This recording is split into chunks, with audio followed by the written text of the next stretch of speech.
যদি বিএনপি ক্ষমতায় আসে, যদি আসে, আমি মনে করি যে এই পার্টির চেহারা এরকম থাকবে না। এটা আমার ধারণা। কেমন হবে চেহারা? আমরা যে ট্র্যাডিশনাল বিএনপিকে দেখেছি সেই ট্র্যাডিশনাল বিএনপি থাকবে না। আমি আপনাকে একটা ছোট্ট কথা বলি, এটা বিশ্লেষণ আমি করবো না। সেটা হলো, আমি মাঝে মাঝে বলতাম আগে যে 2008 সালে যখন তারেক রহমান এই দেশ থেকে চলে গেলেন, আর 2025-এ যখন উনি আসলেন, ওই যাওয়ার সময় যে তারেক রহমান গিয়েছিলেন ওই তারেক রহমান কিন্তু ফেরেননি, অন্য এক তারেক রহমান ফিরেছি। আমি এটাও মনে করি 12ই ফেব্রুয়ারি পর্যন্ত যে তারেক রহমানকে দেখবেন, 12ই ফেব্রুয়ারির পরে তারেক রহমান, অন্য তারেক রহমান পাবেন আপনারা। প্রাইম মিনিস্টার তারেক রহমান পাবো, অন্যরকম হবে। এখন উনি অনেক কিছু করছেন না, অনেক কিছু করতে চাচ্ছেন কিন্তু করছেন না, হয়তো ইলেকশনটার কারণে।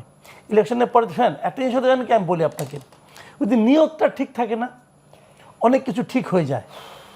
অনেকেই চেষ্টা করবে, নানাভাবে চেষ্টা করবে প্রভাব বিস্তার করার জন্য, নানাভাবে যারা গুপ্ত আছেন তারা তখন হয়তো বেরিয়ে আসবেন, চেষ্টা করবেন তাকে ডিফেম করার জন্য। অনেক কিছু থাকে সমাজে। কিন্তু যদি লোকটা যদি ঠিক থাকে, সে যদি ভাবে আমার কিছু চাওয়া পাওয়ার নাই, আমি এগুলি করতে দেব না, যদি উনি সিদ্ধান্ত নেন, ভালো লোক ওনার কাছে কিন্তু এসে জুটে যাবে। এখন যারা আছেন তাদেরকে ভালো মনে হচ্ছে না, সবাইকে ভালো মনে হচ্ছে না। মানে জুটতে হবে কেন? এরাও তো ভালো। তাহলে আপনি আশা করে থাকেন, আমি আশা করি না এদেরকে নিয়ে। আচ্ছা, আমি তাদেরকে চিনি। আচ্ছা, যে লোকগুলোকে আমি চিনি, আমি বলে যে কে, আমি তো নাম বলবো না, নাম বলে আপনি আমাদের বলে আমি তো এটা প্রমাণ করতে পারবো না। আমি তো কিছু লোককে চিনি। এদের নিয়ে আপনার কনফিউশন আছে? আমার কনফিউশন আছে। অনেককে আমি চিনি, অনেকে একসময় ছাত্র শিবির করতো, আমি জানি। তারা তারেক রহমানের আশেপাশে আছে আছে আছে কিন্তু একজন নাগরিক হিসেবে আপনার তো দায়িত্ব, একজনের যদি ভালো চান এগুলো ডিসক্লোজ করা দায়িত্ব না? আমি কি সেই দায়িত্ব পালনের পর্যায়ে আছি? নাগরিক তো আপনি, নাগরিক তো, এই জন্য আমি আমার সন্দেহ কথাটা প্রকাশ করলাম। এখন খুঁজে দেখার দায়িত্ব ওনাদের। আমি ওনাকে ইনফর্ম করলাম যে আপনি দেখেন, উনি আমার কথা শোনার তো কোনো দরকার নাই, উনি জাজ করবেন, ওনার লোক দিয়া জাজ করবেন। কাজে এটা তো এইভাবে কোনো সমস্যা না, তো এই সমাধান হয়ে যাবে। সন্দেহটা করা মানে কি? আপনি অস্বস্তি বোধ করছেন, আমি সেই অস্বস্তি কথাটা ইনফর্ম করলাম, উনি দেখবেন। শুনেন, আপনি কি হাইপোথেটিক্যালি ভাবেন, আওয়ামী লীগের মতো দল, সেই দলে গুপ্ত জামাত ছিল না?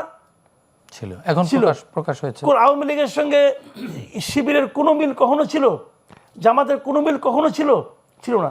তারপরে যখন ছিল, যদি আওয়ামী লীগে থাকতে পারে তো বিএনপিতে থাকতে পারবে না কেন? তার মানে আপনি কি বিএনপিতেও গুপ্ত রাজনীতি? অবশ্যই আছে, অবশ্যই আছে।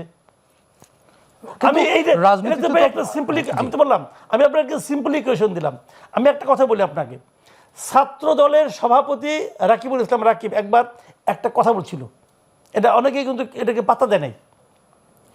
যখন নাকি ঢাকা বিশ্ববিদ্যালয়ের ছাত্র মানে শিবিরের লোকগুলি চেহারা আসতেছে, যে এই সভাপতি সেক্রেটারি আসতেছে, তখন রাকিব বলছিল যে তাহলে গত 10 বছর ধরে তো শিবির এখানে ছিল, তাদের কমিটি ছিল, আমি জানতে চাই এই 10 বছরের কমিটিগুলি কে কে? শিবির সেই কমিটির নাম প্রকাশ করছে? করে নাই কেন? এটা তাদের কৌশল। কৌশল না, এটা হলো তাদের মুনাফিকি।